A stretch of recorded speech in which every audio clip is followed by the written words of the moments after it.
Hello Rebel and welcome back to my life. Why would you start something that you've already failed? Boy, I was really looking forward to this. There was a few days before April 1st when I was like, oh my gosh, April's coming up. You know what I could do? I could do VEDA. I could just make a short video every day, and then I could also do Camp NaNoWriMo. Just write 2,000 words every day. That's it. Just sit down for 1 hour and write at least 2,000 words, probably 3,000 because that's how much I write in an hour. And then yesterday happened and I forgot it was April. So I've already failed VEDA. But I don't care. I'm still gonna do it. The whole concept of succeeding or failing at VEDA or Camp NaNoWriMo or regular NaNoWriMo when November rolls around, it's a flawed concept. You did something. You made things. Even if you didn't make as many things or write as many words as you wanted to, you should do them anyway and not feel bad about not doing them and do them anyway. So I'm doing it. Here, we're doing VEDA. This is my first VEDA video on day 2. I'm excited about this. When was the last time I did VEDA? I don't even remember. Here, we're gonna look at it. We're gonna look live. We're gonna look it up live right now because that's what you do on VEDA. You film whatever's happening because you need to film something. All right, probably the best way to figure this out is looking at my master playlist. What the hell is Garrett doing?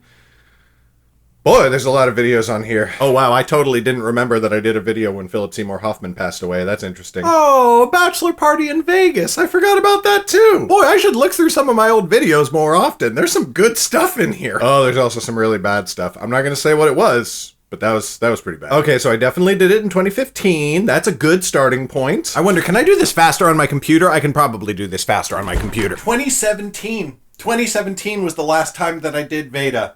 Okay.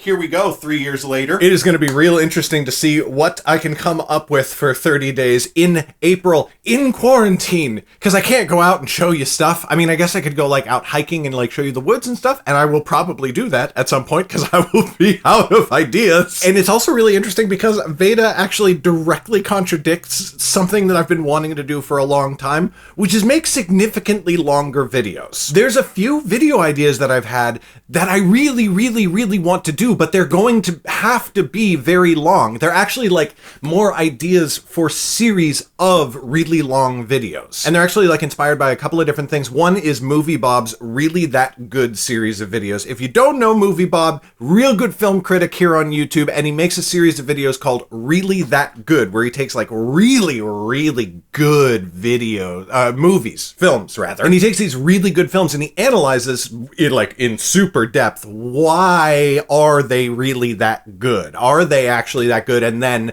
what made them so amazing? And he's done things like Star Wars and Die Hard and Ghostbusters, and he is going to do The Lord of the Rings at some point.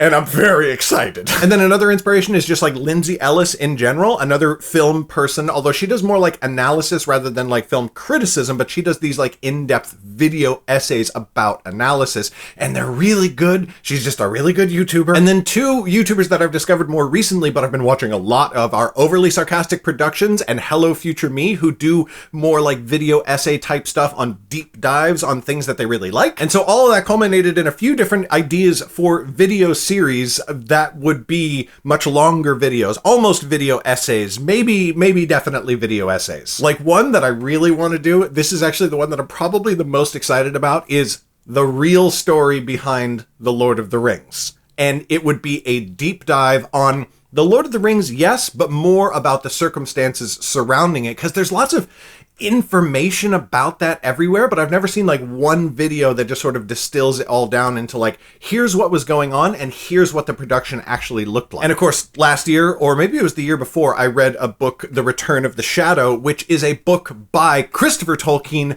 on J.R.R. Tolkien writing The Fellowship of the Ring, and it's amazing. It's so cool. It's like the making of documentaries of the Lord of the Rings films, or the behind-the-scenes features on a DVD. It's really great. So a combination of that, elements from Tolkien's actual life that led him to the book, and then an analysis of how that all sort of found its way into the book itself. Another thing that I really want to do is my Complicated Thoughts series of videos. I want to do my complicated thoughts about piracy, because piracy is a complicated subject with 3 very distinctly different points of view, that are actually involved in the situation, and I want to break down what that is. And then, despite what I said in my D&D crafting video last week, after I made a video about making stuff and crafting for D&D, I found myself wanting to make more videos about it, like videos about how I make the stuff that I make and why I do it and everything like that. So I want to make those too. What is wrong with my fucking brain? Jesus. Oh, I blew coffee all into my mustache. So I want to do all those things, but I have been wanting to do them for months, and I don't know when I'm actually going to figure out the time to sit down and do them, because unlike the YouTube channels that inspire me, I don't have the whole lot of excess time, and I really am devoting myself to like my work and my writing, and March, incidentally, was a great month for production, contrary to everyone's expectations, including mine. So in lieu of being able to actually sit down and make like these longer form video essay type of content, I'm just gonna do VEDA. And I'm happy about it. That's about all I got. VEDA, day 1, day 2. There you go. I'm excited. I'm going to do VEDA. I'm going to write every day. And April is going to be a great month, provided all of that happens, which it might not, and that's okay. Side note, in a weird way, it's really good that I've already been quarantined for a couple of weeks, because that has put me in the mindset of, hey, forgive yourself if you don't meet a goal or reach a target. You have a good excuse. Global pandemic, Garrett. So now, if I don't do VEDA, which I already haven't, or if I don't write every day in April, I'm fine with it. That's all I've got for you today, Rebel. Bet you weren't expecting to see me today. I wasn't expecting to see me today, but oh boy, VEDA videos are not as good as normal videos, and we all need to be okay with that. I do still want to release like full quality like Friday videos, just for the record. I do want to actually like make my Friday videos like their normal thing, where it's like carefully scripted and carefully edited and all put together and looks very nice and everything like that. So Friday videos will be normal, and then you'll just get this for the rest of the month. That's all I've got for you today, Rebel. An extra special shout out to my supporters on Patreon, who are scrolling below my face. If you want to be one of those awesome and incredibly attractive individuals, click on the Patreon link in the description below or on the screen right now. Thank you so much for watching. I'll see you tomorrow. Bye!